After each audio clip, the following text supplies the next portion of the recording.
భద్రాద్రి కొత్తగూడెం జిల్లా కొత్తగూడెం కార్పొరేట్లో ఐఎన్టీయూసీ ఘన విజయం సాధించడంపై అశ్వారావుపేట ఎమ్మెల్యే జారే ఆదినారాయణ ఆధ్వర్యంలో సంబరాలు చేసుకున్నారు. ఈ కార్యక్రమంలో ఐఎన్టీయూసీ యూనియన్ నాయకులు, కాంగ్రెస్ పార్టీ శ్రేణులు పాల్గొన్నారు. ఈ ఘన విజయం మంత్రి పొంగులేటి శ్రీనివాసరెడ్డికి అంకితం చేస్తున్నామని జారే ఆదినారాయణ చెప్పారు.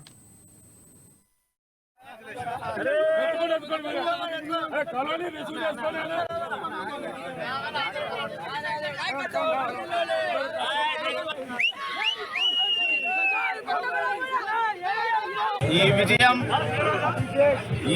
పొంగులేటి శ్రీనివాసరెడ్డి గారికి అంకితం చేస్తా ఉన్నాం.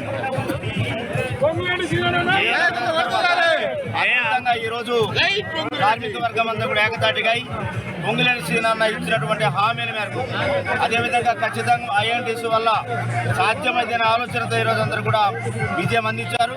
ఈ విజయం పొంగులేటి శ్రీనివాసరెడ్డి గారికి అంకితం చేస్తా ఉన్నాం. జై ఐఎన్టీసీ, జై ఐఎన్టీసీ. ఏరియాలో కూడా ఐఎన్టీయూసీ విజయకేతనం ఎగరేసింది. ఈ విజయానికి నాంది పలికిన ఈ రాష్ట్ర మంత్రివర్యులు, రెవెన్యూ శాఖ మంత్రులు పొంగులేటి శ్రీనివాసరెడ్డికి మేము ఈ విజయాన్ని అంకిత భావంతో వారికి అందజేశాం. కార్మికులు, మా కార్యకర్తలందరి కష్టం మీద ఇది వచ్చింది. కార్మికులకి